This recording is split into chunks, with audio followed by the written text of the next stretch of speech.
Fala galera do segundo ano, vocês estão bem? Espero que sim.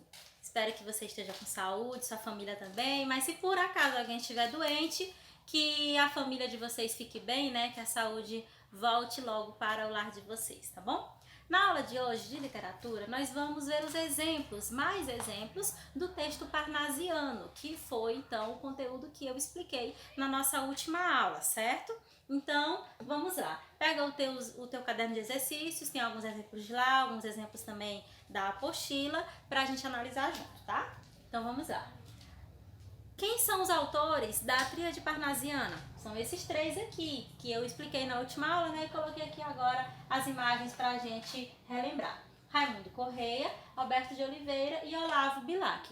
O Raimundo Correia, gente, inclusive é maranhense, tá? E os outros dois são cariocas. Antes das questões, a gente vai relembrar alguns pontos que são importantes do texto deles. Por exemplo, Raimundo Correia. A temática dele é, como todo poeta parnasiano, né, que é essa questão da arte pela arte, do rigor formal e tudo mais, estava concentrada na exaltação das formas, bem estruturada da composição ali do poema, na contemplação da natureza, ele que fez aquele poema lá mostrava sobre as pombas, né? E na perfeição dos objetos, na métrica rígida também, tá? E ele também focava bastante o pessimismo em alguns dos seus poemas e desilusões dos sonhos, certo?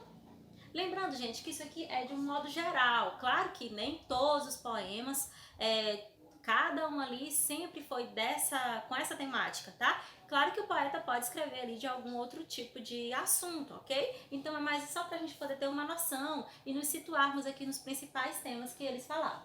O Olavo Bilac, ele falava da natureza, falou também da pátria, foi o que escreveu o hino à bandeira, né?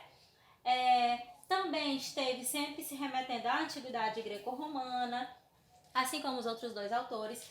Também falou do amor, mesmo que o parnasianismo não focasse no romantismo, mesmo que ele fosse ali contra a estética romântica, o Olavo Bilac escreveu muitos poemas bonitos se referindo ao sentimento amoroso, ok? E também o culto à palavra, à poesia, poemas metalinguísticos, falando ali da língua portuguesa, exaltando o fazer poético, tá? Então tudo isso a gente encontra na obra dele.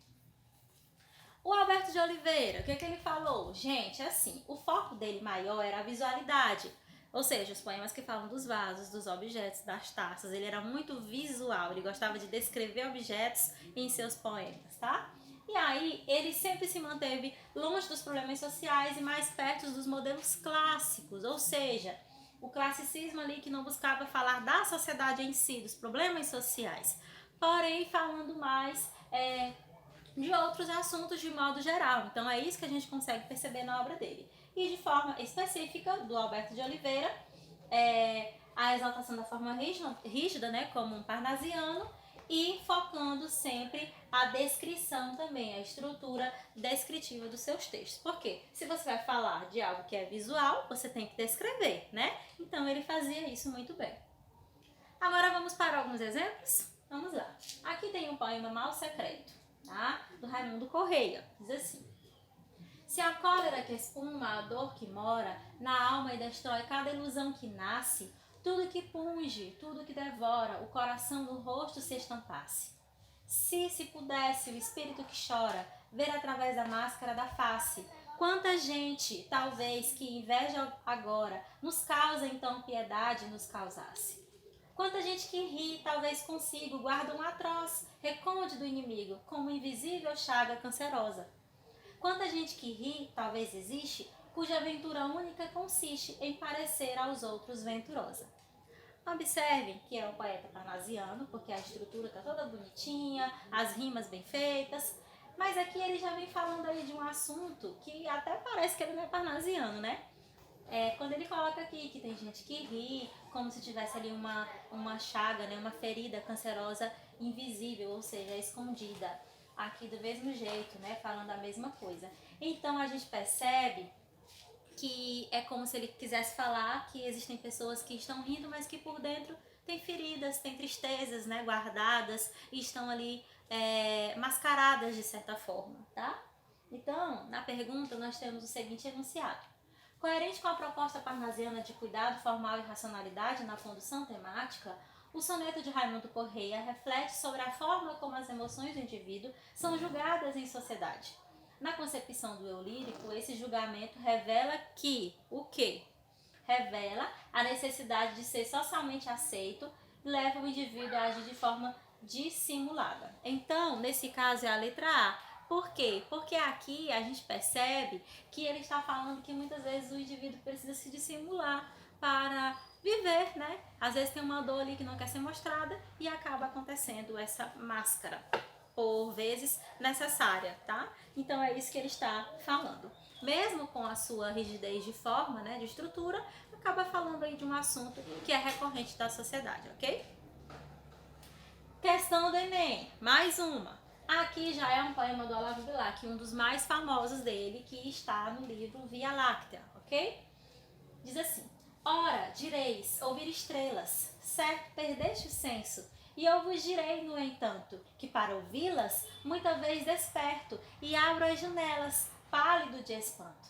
E conversamos toda a noite, enquanto a Via Láctea, como um palho aberto, cintila, e ao vir do sol, saudoso e em pranto, ainda as procuro pelo céu deserto. Direis agora: tresloucado amigo, que conversas com elas, que sentido tens o que dizem quando estão contigo? E eu vos direi: amai para entendê-las, pois só quem ama pode ter ouvido capaz de ouvir e de entender estrelas. Então, aqui a gente percebe que ele faz uma menção ao universo da Via Láctea, né, da galáxia, e coloca dentro disso, entrelaçando a esse universo, a temática do amor. E ele vem dizendo aqui no final que só quem ama é capaz de entender as estrelas. Como eu falei para vocês, é parnasiano, mas tem muitos textos que remetem ao amor, certo? Então a gente percebe isso aqui. Aqui tem outro poema que faz intertextualidade com o poema que nós acabamos de ler. Esse agora é do Baixo do Tigre. Esse poema já vem falar a respeito de estrelas, mas é num outro sentido. Observe aqui comigo. Ora, direis, ouvir estrelas. Vejo que estáis beirando a maluquice extrema. No entanto, o certo é que não perco o ensejo de ouvi-las nos programas de cinema. Não perco fita e dir-vos-ei sem pejo, que mais eu gosto se escabroso é o tema. Uma boca de estrela dando beijo é, meu amigo, assunto para um poema. Direis agora, mas enfim, meu caro, as estrelas que dizem, que sentido têm suas frases de sabor tão raro? Amigo, aprende inglês para entendê-las, pois só sabendo inglês se tem ouvido capaz de ouvir e de entender estrelas. Aqui ele está falando de estrelas, mas falando de estrelas midiáticas. Ele fala de cinema, ele fala que a gente, para entender essas estrelas, a gente tem que saber inglês. Ele já faz aí uma brincadeira nesse aspecto da estrela, no sentido figurado, metafórico, falando de pessoas famosas e colocando essa temática com um linguajar um pouco mais coloquial, certo? Um pouco mais acessível para nós.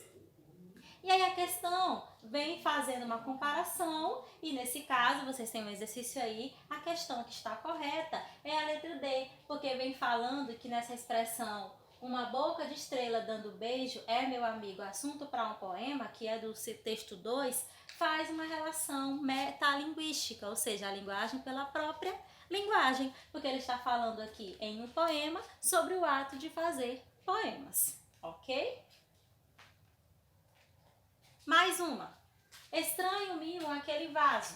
Vi-o casualmente uma vez de um perfumado contador sobre o mármore luzidio, entre um leque e o começo de um bordado. Trecho do poema em destaque é parnasiano, ok? Esse poema que a gente tem aqui, que parou bem aqui nas aspas, é um trechinho do vaso chinês, que até eu usei na última aula explicando o parnasianismo, né? Do Alberto de Oliveira, ele falando do vaso e tudo mais. Então, nesse caso, esse poema é um poema que reflete justamente uma das características desse autor, que é o distanciamento da realidade. Ele está falando de vaso, né? Ou seja, de elementos visuais. Não está falando aí de problemas sociais ou amor. Ok, gente? Então, um abraço, fiquem com Deus, espero que vocês tenham entendido e façam os outros exercícios. Tchau, tchau.